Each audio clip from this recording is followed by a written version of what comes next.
deputado, prazer em recebê-lo na Rede TV. E a primeira pergunta, obviamente, é sobre as denúncias que o senhor vem sofrendo nos últimos dias. Hoje, a Folha publica uma denúncia de que o senhor mantém uma funcionária fantasma numa propriedade sua em Angra dos Reis.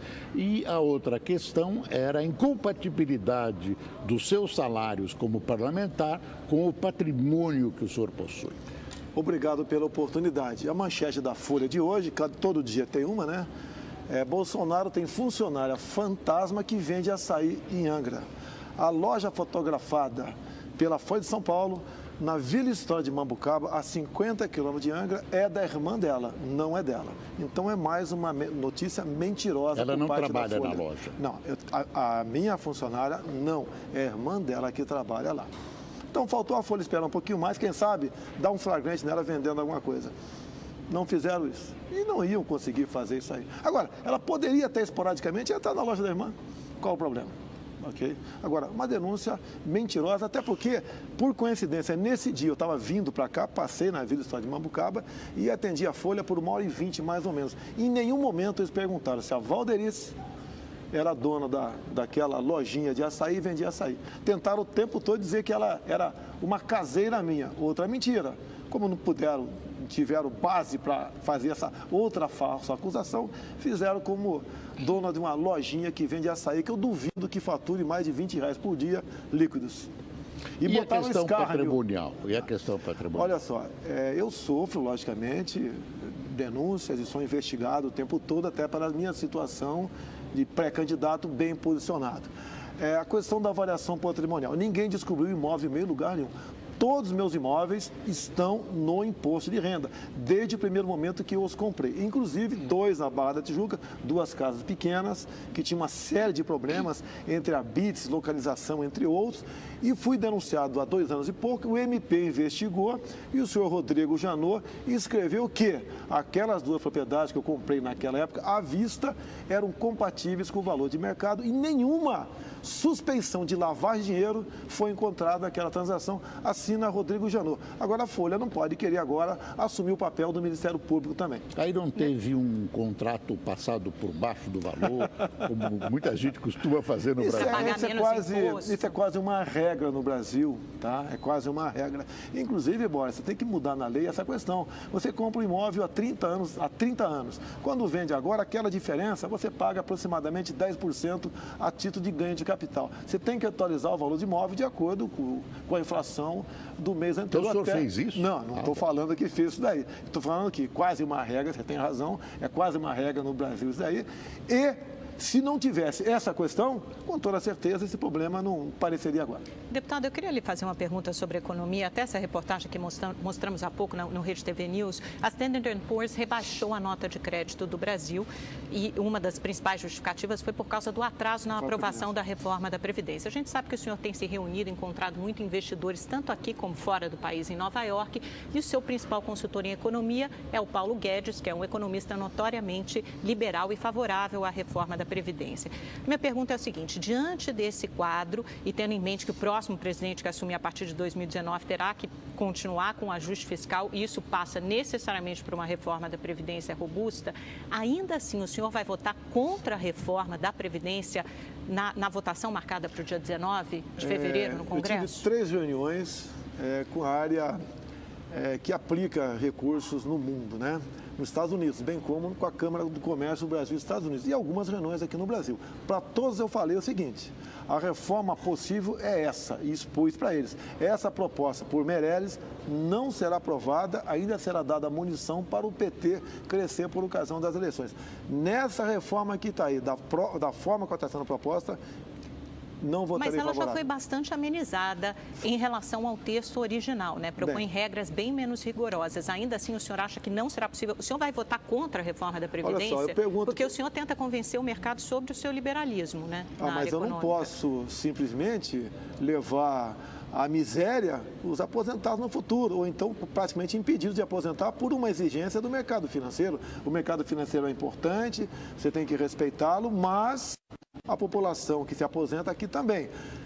A minha proposta lá era para nós acabarmos com o privilégio, tinha proposta tocante a isso, evitarmos as incorporações que surgem aqui, os marajás no Brasil, bem como você aumentar um ano agora e deixar que o prosseguimento da reforma fique para quem assumir em 2019. Essa é a minha proposta. Essa que estão propondo aí, repito, não será aprovada, não contará com o meu apoio e ainda dará munição para a esquerda crescer nas eleições. Deputado, o Lula vai ser julgado no próximo dia 24. O senhor gostaria que ele fosse condenado? Na sua visão, claro, o senhor se informa do que está acontecendo, ele será condenado e é bom para o senhor que ele seja? Olha, tudo que eu fiz há pouco tempo, né, era fazer gestões na minha alçada para que ele fosse julgado. Eu não posso assumir, como parlamentar, a posição do judiciário. Como cidadão, né, eu estou torcendo para que ele seja condenado, não por mim, tá, mas pelos crimes que ele cometeu, no meu entendimento. Tá? Agora, no tocante à minha pessoa, se ele for condenado, fica melhor para mim. Eu acho que tem que acontecer o seguinte, é que o julgamento nasça algo melhor para o Brasil. Eu não estou preocupado, caso seja mantida a minha pré-candidatura, quem vou encontrar no primeiro ou possivelmente no segundo turno. É porque muda totalmente o cenário, né? Se ele for condenado, o senhor passa a dianteira nas pesquisas, as pesquisas já indicam isso, o senhor teria 22% dos votos, e há uma confusão muito grande entre os candidatos de centro. Geraldo Alckmin continua com 9%, cerca de 9%, segundo pesquisa da Datafolha, e há aí outros pretendentes, como Rodrigo Maia, presidente da Câmara, o ministro da Fazenda, Henrique Meirelles. O que o senhor acha desses seus possíveis adversários de centro? Olha, todos eles são iguais. A palavra direita, até pouco tempo, era um palavrão. Só eu assumi essa posição. Quando comecei a crescer, parte da mídia, né, rotulou o PSDB de direita e eu de extrema direita, tentando me desqualificar. Não estou preocupado com isso. Esses candidatos que estão aí, esses pré-candidatos, são todos muito parecidos. E eu sou diferente deles. E cada dia que passa, a população entende que eu tenho uma melhor proposta para o Brasil e eu sou realmente, repito, diferente deles. Se você for falar, por exemplo, questão de armamento, ideologia de gênero, comércio com o mundo todo sem o viés ideológico. Mas que proposta o senhor tem? Nenhum candidato até hoje apresentou uma proposta concreta. O senhor pode ter algumas, digamos, vagas ideias. Não, olha só, ninguém pode apresentar uma proposta agora. Plano de governo, você é obrigado a tê-lo por ocasião do registro da sua candidatura, que ocorrerá ali em agosto. Tá? No momento, nós temos propostas, ideias, debatemos. Até muita gente que não é candidato a cargo executivo nenhum, discute essas questões. Cite 2 ou 3 propostas, rapidamente. A questão da violência, tá? Como você vai enfrentar a violência. Nenhum pré-candidato falou como enfrentar isso aí. Um falou que vai criar o Ministério da Segurança. É uma piada isso daí. Quando você não quer resolver uma coisa no governo, você cria um ministério ou cria uma comissão. A nossa proposta é desconstruindo o que foi feito ao longo dos últimos 20 anos. Você botar um fim na audiência de custódia, que o nosso policial, ele se sente humilhado, ultrajado. Ele prende um bandido que trocou tiro com ele, no dia seguinte o juiz, em audiência de custódia, quase certo, o liberta. Como pegou há pouco tempo, 2 jovens, né, que eu não sou obrigado, não posso falar que são bandidos, não são processados, com 10 quilos de cocaína indo para o exterior. No dia seguinte, a audiência de custódia soltou. Você não pode ter pena de encarcerado, ninguém quer que ele sofra lá. Tem que acabar com os saidões, progressão de pena. Você tem que dar meios para que o policial execute o seu trabalho e não tenha medo do capa preta, ou seja, o excludente de ilicitude, ele em operação, matando quem está matando a sociedade, ele seja ouvido, né? E não seja punido por causa disso. E eu não quero dar carta branca para o policial matar, eu quero dar carta branca para ele poder se defender, para ele poder não morrer. E para nós também, Boris, você não pode dizer que você tem direito à legítima defesa. Olha o caso Ana Hickman. Se eu integrasse um tribunal de júri, eu absolveria o cunhado dela. O cara é um bandido, entra num quarto de hotel, dá 3 tiros numa senhora, esse homem consegue tirar a arma dele, dá 3 tiros na cabeça dele, uma pistola, e agora vai ser submetido a tribunal de júri em Minas Gerais por excesso. Deputado, isso é uma vergonha. Deputado, falando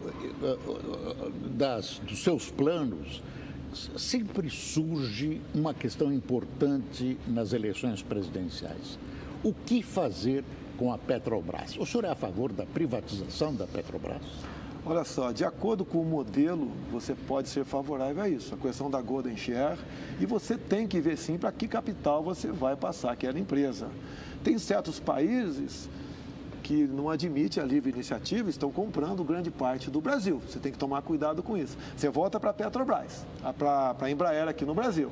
Ela é privatizada pela Golden Share, ela é lucrativa, tá? E ela tem tecnologia própria e bastante. Então, quando a Boeing se aproxima, você pode, de acordo com o modelo, fazer o acordo. A Petrobras é a mesma coisa. A Petrobras foi simplesmente aniquilada pelos conchavos políticos. Em troca de apoio parlamentar, o governo escancarou as portas da Petrobras e ela foi ao chão. Você pode fazer isso, me entender? De acordo com o modelo Golden Share, partir para a privatização dela sim. Deputado, eu vou pedir licença um minutinho para o senhor. Nós vamos para um rápido intervalo comercial. Já voltamos com mais perguntas, mais questões para o deputado e pré-candidato à presidência da República, Jair Bolsonaro. Não